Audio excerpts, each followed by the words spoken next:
Hello students, आज का हमारा लेक्चर है electric potential and capacitor chapter number 2 का लेक्चर नंबर 5 यहाँ पर। ठीक है, क्लास 12th का हम लोग कोर्स पूरी तरीका से कर रहे हैं। चैप्टर नंबर 1 हमारा कंप्लीट हो चुका है और हमारा चैप्टर नंबर 2 स्टार्ट हो चुका है और हम लोग 4 लेक्चर ऑलरेडी कर चुके हैं। आज जो हमारा कोर्स रहने वाला है ये इलेक्ट्रिक पोटेंशियल एनर्जी रहने वाला है। हम लोग इलेक्ट्रिक पोटेंशियल लास्ट 4 क्लास में किए हैं, समझे वहां पर कि इलेक्ट्रिक पोटेंशियल क्या होता है, इसको कैसे कैलकुलेट करते हैं, डिफरेंट डिफरेंट कंडीशन में हम लोग इलेक्ट्रिक पोटेंशियल कैसे निकालेंगे। लेकिन यहाँ पर जो है वो इलेक्ट्रिक पोटेंशियल एनर्जी है, ना कि इलेक्ट्रिक पोटेंशियल है। तो एक क्वेश्चन सबके दिमाग में अराइज होता है कि ठीक है सर, कि इलेक्ट्रिक पोटेंशियल और इलेक्ट्रिक पोटेंशियल एनर्जी में क्या फर्क है, what is the difference between potential and potential energy, इन दोनों में क्या डिफरेंस है। तो सबसे पहले आज हम लोग इसी चीजों को देखेंगे कि यहाँ पर डिफरेंस क्या है और फिर हम लोग इलेक्ट्रिकल पोटेंशियल एनर्जी निकालना हम लोग आज सीखेंगे यहाँ पर। ठीक है, तो चलिए आइए हम लोग स्टार्ट करते हैं। उससे पहले स्वागत है आपका फिजिक्स हेराल्ड में। और हम लोग जो कोर्स कवर कर रहे हैं वो पूरी 12th को ध्यान में रखकर कर रहे हैं।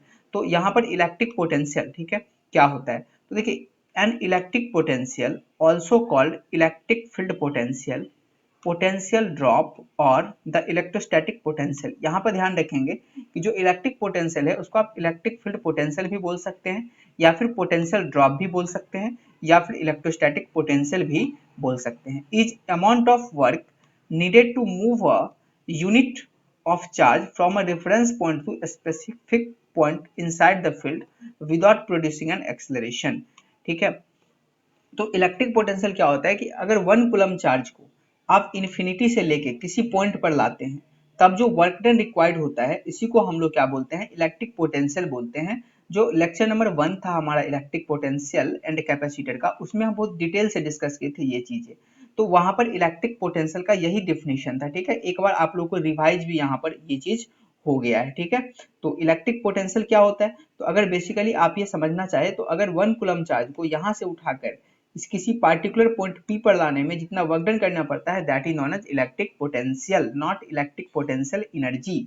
ठीक है, अब यहाँ पर देखिए कॉमन सिंबल है जो इलेक्ट्रिक पोटेंशियल का हम लोग ये यूज करते हैं सिंबल। फिर इसका जो एसआई यूनिट है ये वोल्ट होता है। ठीक है, अदर यूनिट स्टैट वोल्ट भी हम लोग यूज करते हैं। इसका एसआई बेस यूनिट जो है वो क्या है, केजी मीटर स्क्वायर पर एम्पियर पर सेकेंड क्यू है। एक्सटेंसिव प्रॉपर्टी है, यस एक्सटेंसिव प्रॉपर्टी है। और डायमेंशन क्या है, और डायमेंशन का ml2 टी का पावर -3 आई का पावर -1 इसका डायमेंशन होता है, that is the electric potential.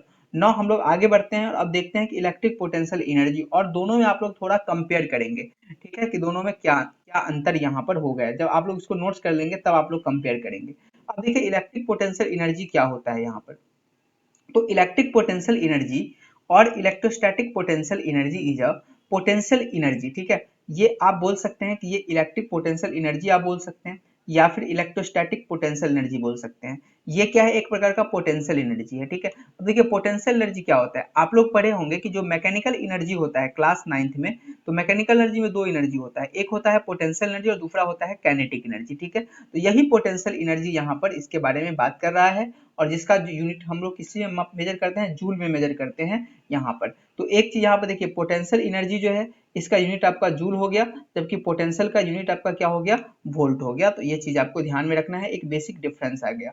ठीक है, ये that results from conservative coulomb force and is associated with the configuration of a particular set of point charges within a defined system। देखिए इसको समझना है कि क्या कह रहा है, what is the electric potential energy क्या है। तो सबसे पहले देखिए ये एक प्रकार का एनर्जी है, तो इसका मेजरमेंट हम लोग क्या करेंगे, जूल में करेंगे। ठीक है, और ये कैसे बनता है, तो that results from conservative Columbian force and is associated with configuration of particular set of point. देखिए कॉन्फ़िगरेशन का मतलब होता है उसका अरेंजमेंट, बेसिकली आप बोल सकते हैं। यानी कि अगर मान लेते हैं कि कोई सिस्टम है, charge with in a defined system, कोई सिस्टम है, इस सिस्टम में दो चार्ज पार्टिकल है, ये एक और दो। ठीक है, इसका वैल्यू है Q1 अब, और इसका वैल्यू क्या है, Q2 वैल्यू है। अब ये दोनों सिस्टम यहाँ पे बना हुआ है, तो ये सिस्टम क्या करेगा, बना हुआ होगा तो यहाँ पर दोनों स्टेबल है। तो किस फोर्स के कारण से बंधा हुआ है, तो सर ये कोलम्बियन फोर्स की वजह से। अगर Q1 Q2 है तो ये फोर्स क्या करेगा, एक दूसरे को बांध के रखता है या फिर रिपेल भी कर सकता है। ठीक है, लेकिन फिलहाल तो बंधा हुआ है ना, ये कंजर्वेटिव कोलम्बियन फोर्स, हाँ ये बंधा हुआ है। तो इसी की वजह से जो इसके पास एनर्जी होता है इसी को हम लोग क्या बोलते हैं, इलेक्ट्रिक पोटेंशियल एनर्जी बोलते हैं। ठीक है, ये चीज आपको समझना है। या फिर आप ये बोल सकते हैं कि किसी भी सिस्टम को फॉर्म करने के लिए जितना एनर्जी की आवश्यकता होती है, जैसे कि आप देखेंगे यहाँ पर, ठीक है, कि अगर मान लेते हैं आपको दो चार्ज का सिस्टम बनाना है, एक चार्ज और ये दूसरा चार्ज, ये दो चार्ज का आपको सिस्टम बनाना, तो आप कैसे बनाएंगे सिस्टम को? तो सर सबसे पहले इस चार्ज को हम लाएंगे यहाँ पे, फिर उसके बाद दूसरा चार्ज को यहाँ पे लाएंगे। तो अब ये लाने में हम वर्क किए हैं ना, क्योंकि ऐसे तो अपने मन से तो आ नहीं जाएगा, तो जो वर्क किए हैं वही वर्क क्या होता है, इसमें एनर्जी के रूप में स्टोर हो जाता है, that is known as electric potential energy. ये चीज आप यहाँ पर देख सकते हैं कि amount of work done required to form a system of charge is called electric potential energy of the system. कि किसी भी सिस्टम को बनाने में जितना एनर्जी की आवश्यकता होती है, जितना वर्क की आवश्यकता होती है, वही क्या होता है कि उस सिस्टम का पोटेंशियल एनर्जी होता है। तो ये चीज यहाँ पर ठीक है, तो होप आपको समझ में आया होगा इलेक्ट्रिक पोटेंशियल एनर्जी क्या होता है। यहाँ पर एक लाइन और देखेंगे यहाँ पर, an object may have electric potential energy by virtue of two key elements. देखिए किसी भी सिस्टम के पास इलेक्ट्रिक पोटेंशियल एनर्जी हो सकता है, इलेक्ट्रिक पोटेंशियल एनर्जी हो सकता है, इलेक्ट्रिक का मतलब चार्ज वाला पोटेंशियल एनर्जी हो सकता है, ठीक है। इसमें दो की एलिमेंट है, ठीक है, दो एलिमेंट है जिसकी वजह से हो सकता है। पहला क्या है, इट्स ऑन इलेक्ट्रिक चार्ज, इसका चार्ज कितना है, ठीक है, दो चार्ज जो आप ला रहे हैं उसमें चार्ज कितना है, और साथ ही साथ इसके बीच का रिलेटिव पोजीशन क्या है, ठीक है। तो ये दो चीजें हैं जो अगर पता रहेगा आपको, तो आप किसी भी सिस्टम का इलेक्ट्रिक पोटेंशियल एनर्जी निकाल सकते हैं। तो दैट इज द कंक्लूड हम ये करना चाहेंगे कि देखिए अगर कोई भी सिस्टम आप लोग बनाते हैं चार्ज पार्टिकल का, ठीक है, हो सकता है इस सिस्टम में दो चार्ज पार्टिकल हो, तीन चार्ज पार्टिकल हो, पांच चार्ज पार्टिकल हो, 50 चार्ज पार्टिकल हो, तो इस सिस्टम को बनाने में जितना आपको वर्क करना पड़ता है ना, वही उसमें एनर्जी के रूप में स्टोर हो जाता है, और उसी को हम लोग इलेक्ट्रिक पोटेंशियल एनर्जी के नाम से जानते हैं। अब ये इलेक्ट्रिक पोटेंशियल एनर्जी जो होता है वो दो चीजों पर डिपेंड करता है। पहला तो अपना खुद का ये इलेक्ट्रिक चार्ज कितना है उसके पास, और साथ ही साथ इस बात पे डिपेंड करता है कि उन दोनों के बीच का डिस्टेंस कितना है, रिलेटिव पोजीशन कितना है। तो that is the electric potential energy. Hope आप लोगों को इलेक्ट्रिक पोटेंशियल एनर्जी और इलेक्ट्रिक पोटेंशियल में अंतर समझ में आ गया होगा, ठीक है। एक और चीज जो इलेक्ट्रिक पोटेंशियल एनर्जी और इलेक्ट्रिक पोटेंशियल में जो अंतर यहाँ पर स्पष्ट करता है वो ये है, देखिए electric potential energy per unit charge, आप क्या लिखेंगे, electric potential energy per unit charge, electric potential energy per unit charge, ठीक है। इसको अगर आप चार्ज से डिवाइड कर देंगे, किस चार्ज से डिवाइड करेंगे, टेस्ट चार्ज से, ठीक है, तो ये क्या दे देता है हमको, इलेक्ट्रिक पोटेंशियल दे देता है, यानी कि electric potential energy per unit test charge is known as electric potential. तो ये दोनों में एक तरह से रिलेशन भी है, ठीक है, ये चीजें। तो यही था हमारा इलेक्ट्रिक पोटेंशियल एनर्जी। अब आइए हम लोग आगे बढ़ते हैं और कैलकुलेशन करते हैं। 9, अगर इलेक्ट्रिक पोटेंशियल एनर्जी सिस्टम को आपको निकालना है तो आप कैसे निकालेंगे, ठीक है। इलेक्ट्रिकल पोटेंशियल एनर्जी किसके पास होगा, तो देखिए इलेक्ट्रिक पोटेंशियल एनर्जी किसी भी चार्ज सिस्टम के पास होगा, यानी कि अगर आपके पास सिस्टम में दो चार्ज है तो इसके पास कितना एनर्जी स्टोर है, कितना पोटेंशियल एनर्जी स्टोर है, कितना इलेक्ट्रोस्टैटिक पोटेंशियल एनर्जी स्टोर है, तो ये कितना होगा सर, ये फॉर्म करने में जितना वर्क करना पड़ा होगा वही क्या होगा कि पोटेंशियल एनर्जी होगा इस चार्ज सिस्टम का, ठीक है। तो पहले हम लोग यहाँ पर कैलकुलेट करते हैं potential energy of two charge system, दो चार्ज सिस्टम का पोटेंशियल एनर्जी कितना होगा।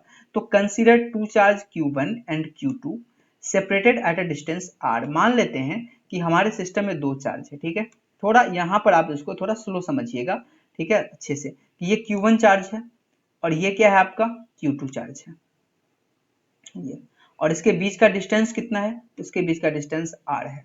तो बताइए कि इन दोनों के पास कितना पोटेंशियल एनर्जी है। तो आप जानते हैं कि पोटेंशियल एनर्जी कितना होगा सर, उतना ही होगा जितना इस सिस्टम को फॉर्म करने में, बनाने में वर्क किया गया होगा, ठीक है। तो चलते हैं बेसिक से, तो पोटेंशियल एनर्जी कितना होगा, ये इक्वल होगा work done to form this system, इस सिस्टम को बनाने में कितना वर्क करना पड़ा होगा, ठीक है।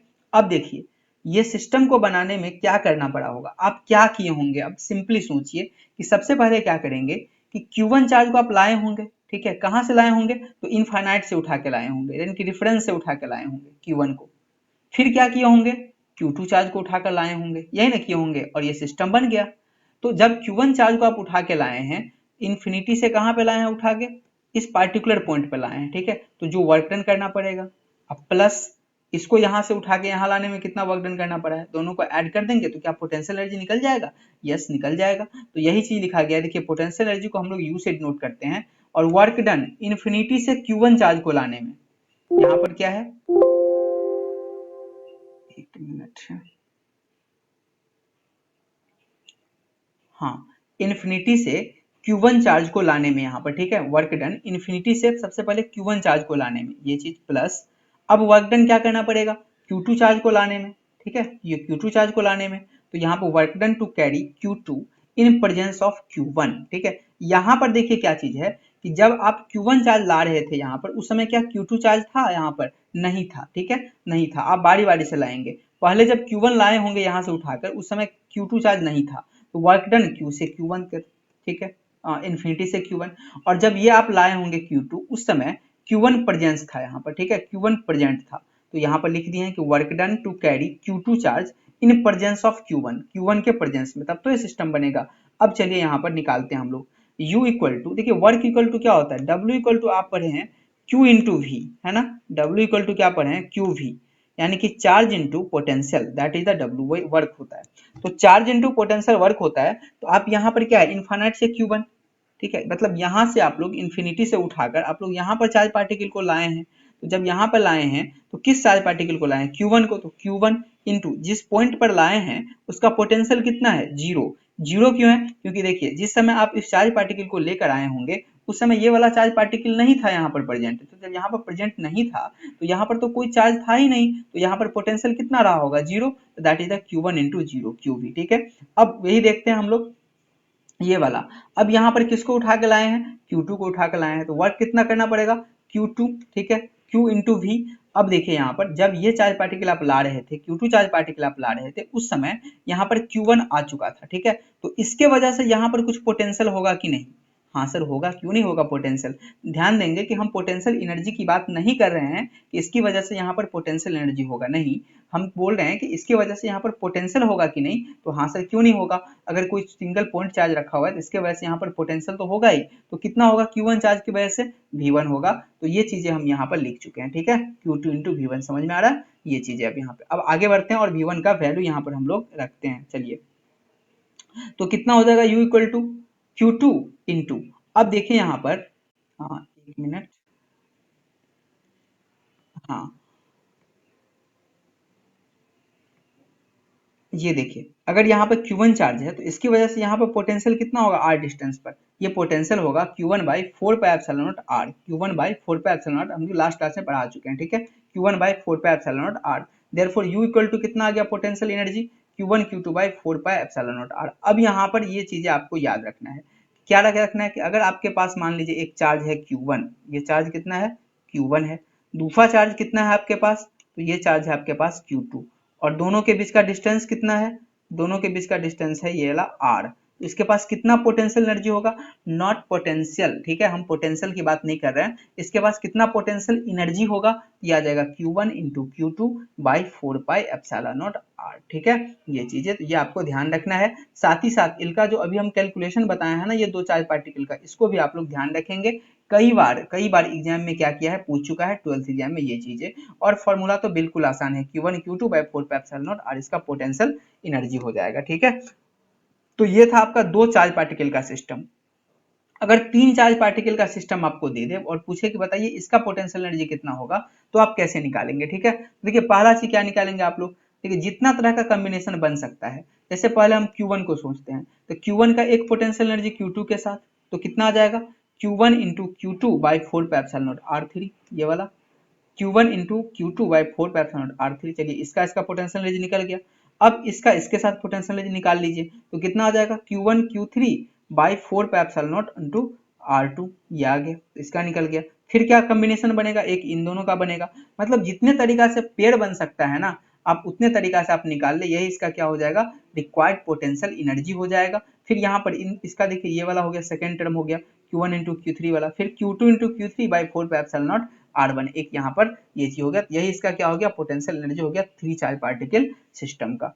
अब अगर आपके पास फोर चार्ज पार्टिकल सिस्टम दे दे, चार पार्टिकल है सिस्टम में, देखिए जितने तरह का कॉम्बिनेशन बन सकता है उसको आप लोग कैलकुलेट कर लीजिए। तो ये हम जल्दी जल्दी थोड़ा इसको बता देते हैं आपको।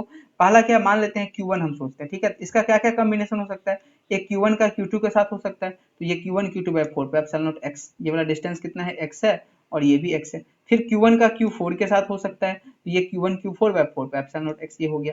फिर Q1 का किसके साथ हो सकता है, Q3 के साथ हो सकता है ये वाला, तो कितना आ जाएगा Q1 Q3 by 4 pi epsilon naught root 2x, यानी कि ये वाला जो डायमीटर होगा, ठीक है, डायगोनल होगा, सॉरी, ये कितना होगा रूट 2x होगा, तो ये डिस्टेंस आ गया, चलिए ये 3 हो गया। अब हम लोग Q2 पे बढ़ते हैं, तो Q2 का किसके साथ हो सकता है, तो सर Q2 का Q1 के साथ हो सकता है, लेकिन ये तो हम ऑलरेडी निकाल चुके हैं एक बार ना, कि Q1 का Q2 के साथ या फिर Q2 का Q1 के साथ, तो दो बार हम लोग नहीं करेंगे, तो चलिए ये ऑलरेडी हो चुका है, नहीं लिखना है। फिर कितना Q2 का Q3 के साथ नहीं हुआ है, लिख देते हैं Q2 Q3 by 4 pi epsilon not, और ये डिस्टेंस x है। फिर Q2 का किसके साथ हो जाएगा, Q4 के साथ हो जाएगा, तो ये चीज यहाँ पर लिख दिए। फिर यहाँ पर क्या हो जाएगा, अब Q3 पे आए तो Q3 का Q4 के साथ हो जाएगा, एक बचा हुआ। अब देखिए Q3 का Q2 के साथ ऑलरेडी आप लोग लिख चुके हैं, Q3 का Q1 के साथ भी ऑलरेडी आप लोग लिख चुके हैं, तो यही आपका क्या हो गया, रिक्वायर्ड पोटेंशियल एनर्जी आ गया ये चार्ज पार्टिकल के सिस्टम का। अगर 4 पार्टिकुलर सिस्टम में, तो हम लोग इस तरीका से निकाल लेंगे। मतलब क्या है कि जितने तरीका से दो दो चार्ज पार्टिकल का कॉम्बिनेशन बन सकता है, उतना ही टर्म्स इसमें ऐड होगा। यहाँ पर कितना टर्म्स है, 1 2 3 4 5 और 6, ठीक है। मतलब यहाँ पर दो दो का कॉम्बिनेशन कितना कितना बार बन सकता है, 6 बार बन सकता है। तो अगर आपसे ये पूछ दिया जाए कि चलिए कि कोई सिस्टम है, उसमें n पार्टिकल है, कोई सिस्टम है इसमें n चार्ज पार्टिकल है, ठीक है, n चार्ज पार्टिकल है, तो कितना सिस्टम बन सकता है, कितना कॉम्बिनेशन बन सकता है दो दो का, तो ये परमुटेशन कॉम्बिनेशन का है कि NC2, यानी कि n में से दो का आपको कॉम्बिनेशन करना है। ये क्या आ जाएगा, factorial n by factorial 2 factorial n minus 2, ये चीज आपका आ जाएगा। ये भी एग्जाम में कई बार पूछ चुका है ऑब्जेक्टिव क्वेश्चन में। अब मान लीजिए कि सिस्टम में 3 चार्ज पार्टिकल है, तो कॉम्बिनेशन कितना होना चाहिए, आप ये निकाल दीजिए, 3 आएगा। क्या आप लोगों को फैक्टोरियल समझ में आता है, अगर 4 आ जाएगा तो ये 6 आएगा। अगर आपको फैक्टोरियल समझ में नहीं आता है, तब आप मुझे कमेंट करके यहाँ पर बता सकते हैं, या फिर आप कहीं से भी पढ़ सकते हैं, बिकॉज फैक्टोरियल के यहाँ चीजें काम नहीं चलने वाली है, ठीक है। अगर मुझे समय मिलेगा तो मैं फैक्टोरियल पे एक बेसिकली लेक्चर बना दिया करूंगा, 5-10 मिनट का बना दूंगा, ठीक है, आप लोग समझ सकते हैं, लेकिन आप लोग बताएंगे तभी ये हो सकता है। तो आज के लिए इतना ही। होप आप लोगों को इलेक्ट्रिक पोटेंशियल एनर्जी समझ में आया होगा, और साथ ही साथ आप इलेक्ट्रिक पोटेंशियल एनर्जी में डिफरेंस भी यहाँ पर पता कर पाए होंगे। अगर आपको किसी भी तरह का डॉट है या फिर क्वेश्चन नहीं बन रहा है, तो आप मुझे कमेंट करके यहाँ पर बता सकते हैं, या फिर आप मुझे पर्सनली व्हाट्सएप पर मैसेज भी कर सकते हैं। एक और इम्पोर्टेंट बात है कि अगर आपको लेक्चर पसंद आता है तो आप शेयर कर दिया कीजिए, और साथ ही साथ लाइक भी कर दिया कीजिए। अगर आपको लेक्चर पसंद नहीं आता आप डिसलाइक भी कर सकते हैं, ये आपका पूरा हक है। और साथ ही साथ ये भी बताइए कि आप डिसलाइक क्यों कर रहे हैं, ताकि मैं खुद को इंप्रूवमेंट कर सकूं। आज के लिए इतना ही, बने रहिए हमारे साथ, अच्छे से पढ़ाई कीजिए अपने और अपनी सेहत का ख्याल रखिए। Thank you.